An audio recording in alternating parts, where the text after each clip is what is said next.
Bonjour, c'est Olivier pour Systémique. J'espère que vous allez bien. Je te fais une nouvelle vidéo. Donc là, on est au 14e jour de notre challenge 30 jours, 30 vidéos. Comme tu peux le voir, j'ai des super beaux chevaux qui sont derrière moi là. Donc aujourd'hui, j'avais une question à te poser. C'était qu'est-ce que tu as fait pour la première fois récemment? Ce qui appelle la deuxième question qui est liée, c'est quand est-ce que tu as dépassé tes peurs pour la dernière fois? Voilà. Alors du coup, ça peut t'appeler pas mal de questions, pas mal de réflexions. La première, c'est de se dire, il y a beaucoup de choses que j'aimerais faire dans ma vie, mais que j'ose pas. Parce que peut-être que tu es un peu dans le train-train quotidien, que tu as des rêves, que tu as des choses que tu aimerais réaliser, mais que tu n'oses pas. Tu aimerais apprendre des nouvelles choses. Voilà, tu as beaucoup de... Ou parfois petits, enfin, parfois des petits changements. Enfin, ça peut être des grosses choses ou pas. Mais il y a peut-être des choses, soit petites, soit grosses, que tu aimerais modifier dans ta vie. Et tu as plusieurs points bloquants, des choses qui t'empêchent de le faire. Soit parce que justement le train-train est parfois bien agréable. Parfois aussi on manque de temps, on manque de courage, on a peut-être la peur du changement, la peur de se dépasser, la peur de vivre de nouvelles choses.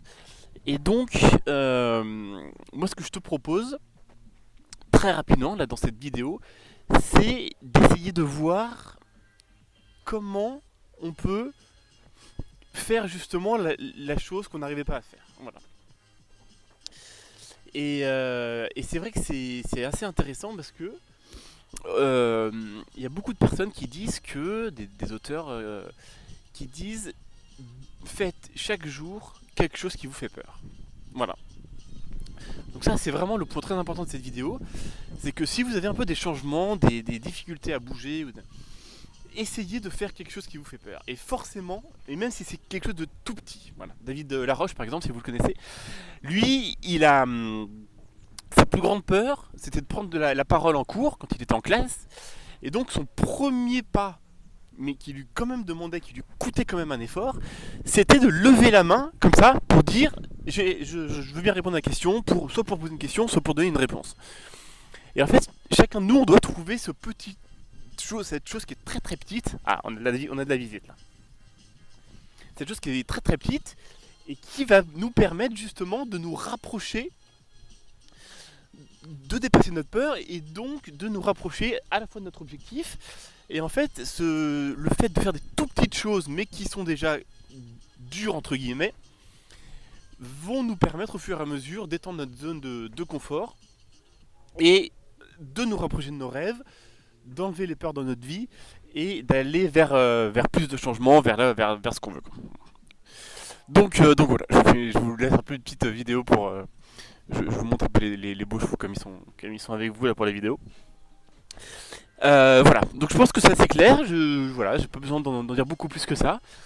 Dites-moi dans les commentaires si donc quelle est la dernière peur, la dernière petite action que vous avez fait pour dépasser une peur. Voilà. Ça peut être très très simple. Ça peut être par exemple parler à votre voisin si vous vous entendez pas bien avec lui. Ça peut être appeler quelqu'un, une personne importante pour votre boulot. Si vous avez un client important à décrocher.